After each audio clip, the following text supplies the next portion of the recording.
Coras 爸比研究好生活最彻底，欢迎来到我的频道。这里是房地产笔记，买一间自己想要住的房子。如我之前所说的，想要投资买房的朋友，你现在就可以转台了。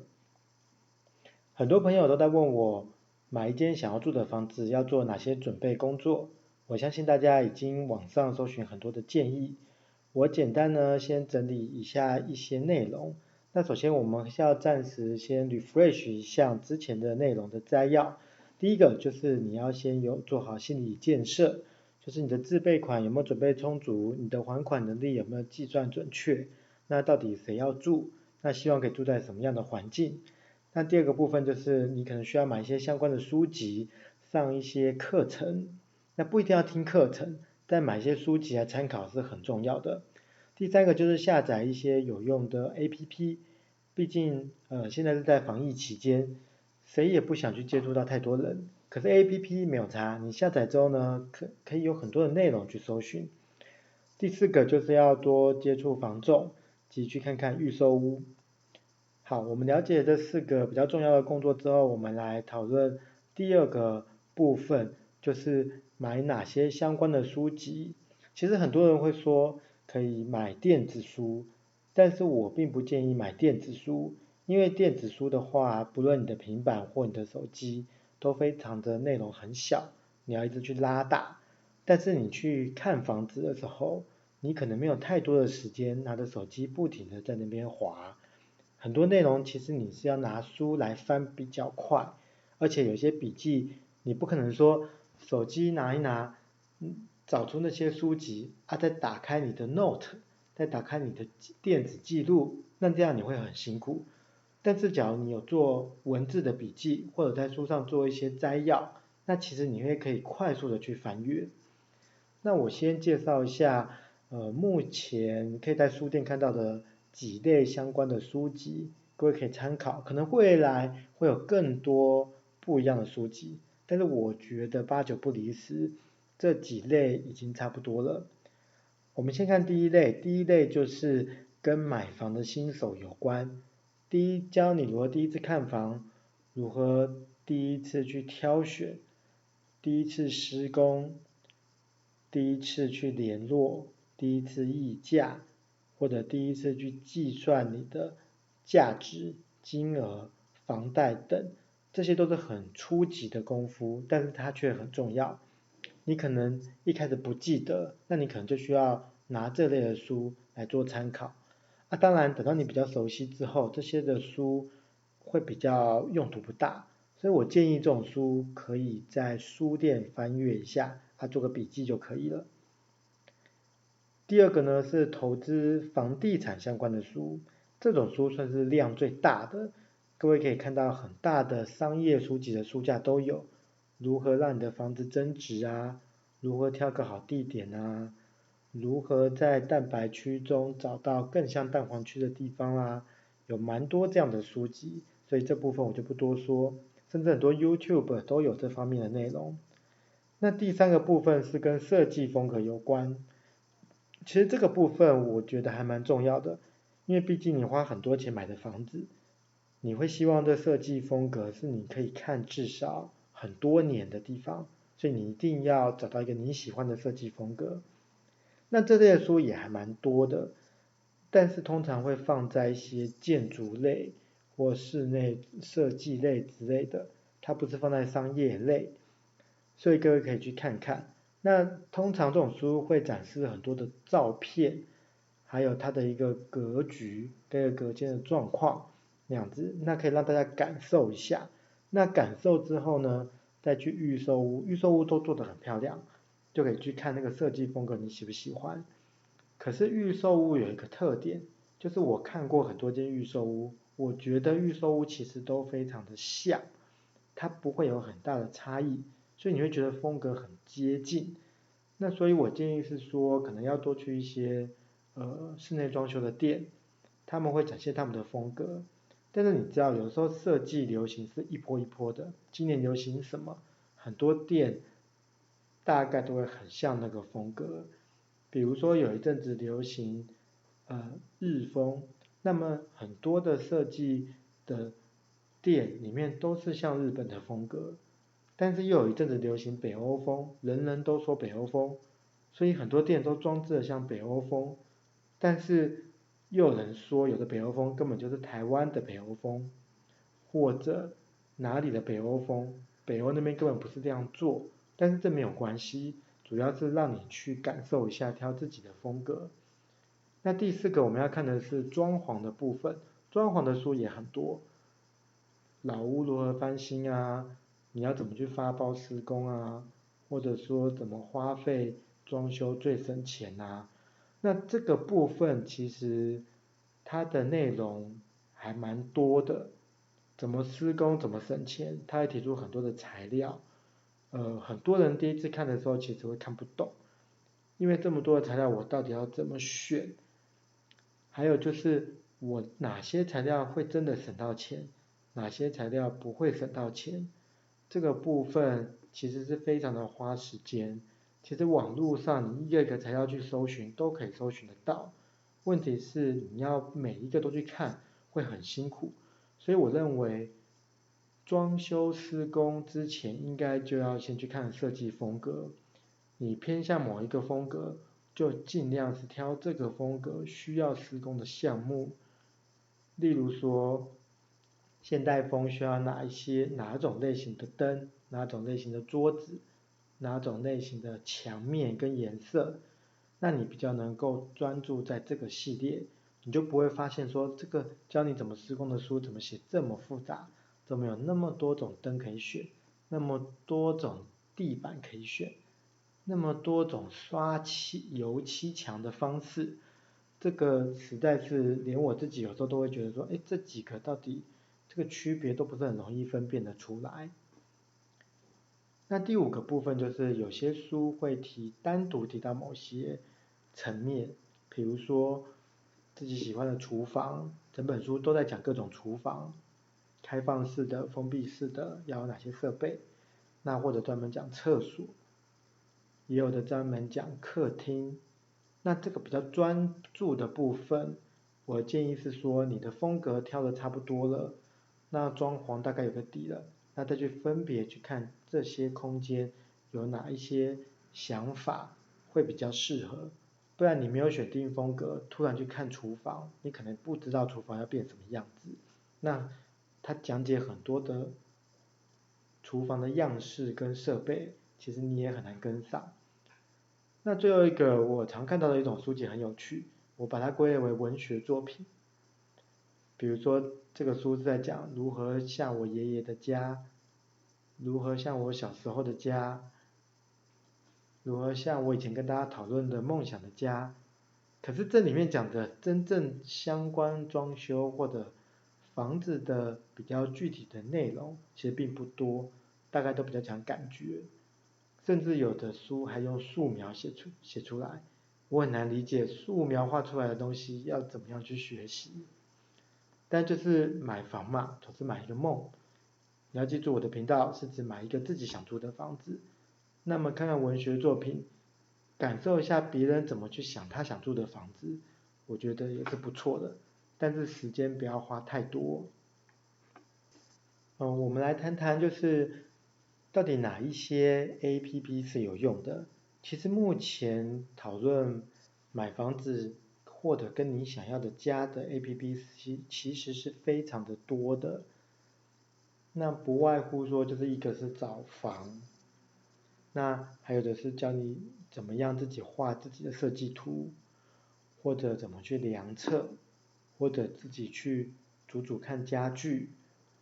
或者去帮你去计算你的施工的费用，这些 APP 都非常的多。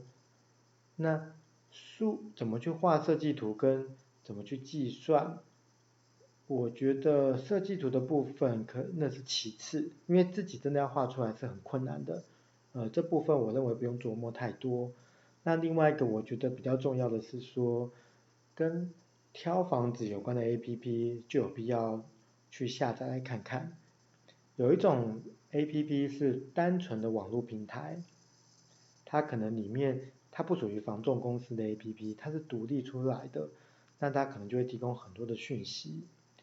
像我们所知道说有很多的新闻，房地产相关的新闻，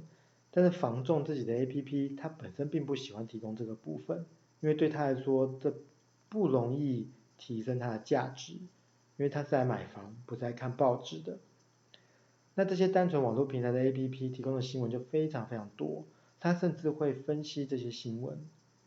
比如说某地方的捷运通车了，它就会比较说，这些通车附近的房价平均在哪里，它的波动可能会有多大，它甚至会做一些访谈，或者去讨论一些政府公告的新闻。我觉得这个它不一定真的是很关键，因为你不会每一个捷运每个地方都去买，你也不会说每个地方都喜欢，很难。以台北而言，几乎没有一个捷运站是一样的，它的位置也不一样，大家一定是有特别偏好哪个地方才会去看，而不会说每个捷运站都喜欢，这是不大可能的。但是你可以去多多了解现在的状况，但你不要认为说有些新闻说房产这个房子可能会跌价，这个地方区位不是很好，可能会跌80%，结果你就发现说你出价80%，卖主并不答应，他觉得你在低估他的房子，这种情况是经常发生的，所以这些新闻读一读就可以了。那第二个我比较建议的是说，把前几名的第一、第二名的房仲，他们都有一些他们的 APP 都有一直在更新，因为它的房源最多，它的资讯是最充足的。我建议是说，第一个就是看他们的分布图，通常会让你选定一些摘要的讯息，房价1000万到2500万的房子，然后你要3房还是2房，要公寓还是电梯，那你选完之后会搜寻，然后点开地图，会发现很多的房型，你可以去点它。这个目的是让你知道说哪一个地图对你来说比较适用。通常这些地图都有 GPS，所以你可以到哪个地方都可以打开它来看看附近的房型。这件事情就很有趣。我发现有很多地方，你坐在家里去点的房型，跟你到达那边去点的房型，它是有差异的。很奇怪，难道有的没放，有的有放？其实他们都有放，可是他们 GPS 跟搜寻的一个结果，我觉得它有做一些参照，所以有一些房子排序就跑到后面，有些房子排序在前面。所以我建议说到当地的时候，你去看房子的时候，还是要再点开地图再看一次。再来一个就是图片的部分，通常第一、第二名的房仲比较有钱，他做的 APP 是比较生动。我还看过他们有那种3D，就是照相机照整个3D 的一个状态，你可以点击，它会更容易清楚房子里面的状况。单独看照片有的时候其实还是有落差，但是3D 图的话你会更清楚。那最后一个是说，我发现不同的 APP，它在计算房价跟房贷的方式都有一些差异。有的可以算第一年，透过第一年的利率就能算出20年或30年的每个月要缴的钱，但有的可以控制第二年、第3年的利率，它假设你的利率会下降，但哪一种比较适合你来计算，那你就得去试了才知道。然后最后我们会给一些希望有一些建议，第一个就是说一定要多看几间，不要第一眼看到1、2间觉得不错就赶快下定了，我非常不建议这么做，因为有的时候你觉得不错，只是因为你刚刚看房子的一些心情，你觉得终于要买房，你心情非常的好，看的每一间都很棒，那你就可能会错估的形式。我一开始就看到几间房子，2房的，其实都看起来还蛮不错，但是我一些做房地产的朋友就阻止我千万不要下斡旋。那事后我就发现说他们是对的，那他们也不是那么神，而是说一开始你看的房子，确实你不知道它有问题，或者它不一定是你喜欢，你只是刚看觉得很兴奋，所以这一定要注意。但是有时候会觉得说，哎，我好房是不是这样就错过了？各位不用担心，永远都有房型会出来，不会突然有一天没有人卖房，或者有一天好房子的屋主都不想卖房，这个可能性还是比较低的。房产的领域还是不停的在流动的，所以不要这么担心。第二个是说，假如你真的发现这个房子还不错，只是不错哦，没有到很棒，你也可以试着进行斡旋，但你要注意，房仲或者卖家，他们很多房东都很有经验，他会不停的给你施加压力，告诉你说一定要赶快买，你一定要及时踩刹车。所以我建议缴斡旋金的时候，你一定要告诉你的家人或带你朋友去。那当你不冷静的时候，他们可以帮你踩刹车，告诉你说我觉得不行，因为什么原因什么原因，那你就会及时拉回来。我就有下过几次斡旋金，都赶紧拉回来。那还有一种评断的方式，通常斡旋时间会有好几天，你回家睡觉的时候感觉是不是坐立不安？你不要认为是因为紧张，有可能是这房子不好。那我们看第三个是说，你必须要反复确认你喜欢的风格跟功能，就你不停的要问自己，你真的喜欢吗？你真的这是你想要的吗？有的人会请设计师来设计，设计师会希望缩短他的工作，便利他的工作的完成，所以他通常会告诉你，你只能选一两个风格。所以我建议是说，你在之前就反复确认你的风格跟你想要的功能之后，跟设计师沟通的时候，尽可能的告诉他，不要担心他会觉得你不入流，你没有没有 sense，不要这么想，要让他尽可能的了解你，他才会在一开始画的两三个选择中，会比较接近你要的，你再来筛选，而不是让他去猜。因为假如你反复的换设计师设计图，设计师其实是不大会理你的，他会跟你说那不能这么做，不能那么做，那你的沟通时间就会变得很漫长。第四个是说，我刚刚提到说，我们要买的是自己喜欢的房子，所以不要抱着短期就要换屋的心态，觉得说我几年后就要卖掉，我没有在担心这样子也可以，那样子也可以。假如你忽视了房子，你没有关心它，它是会反弹的。这是我听到一些房地产前辈跟我说，你觉得短期就要换掉它，这个不用好好做，那个不用好好做，这个房子也会给你一样的反馈，这边坏掉，那边坏掉，这边有问题，那边有问题，那你就会觉得说，哎，怎么不是很顺利？是真的需要换屋吗？那其实换屋是很辛苦的事情。假如你真的是要做一个梦想的家，我不建议经常想着去换屋，这样子你的生活会比较辛苦，也会比较紧张。第五个是说，跟我刚刚第二点说的一样，假如你的心中有个声音告诉你不对劲，我强烈的建议你就不要买，不要拖，不要说服自己，千万不要屈就，因为这样很危险，因为毕竟这不是一个很小的数目，你要付出的钱并不是很小。第六个是说，我认为不常见的管道取得的房子最好不要用，因为你是要自己住嘛。假设他真的很不幸有些什么问题，你会非常的麻烦，你的家人会比较难谅解你。比如说法拍屋、金拍屋、银拍屋，或者说是凶宅附近，你觉得附近没有关系，可是你只要知道附近有凶宅，我认为很多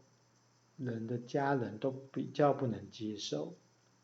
那会容易引起大家长期的一个抱怨，所以我建议千万不要这么做。还有很多不常见的管道，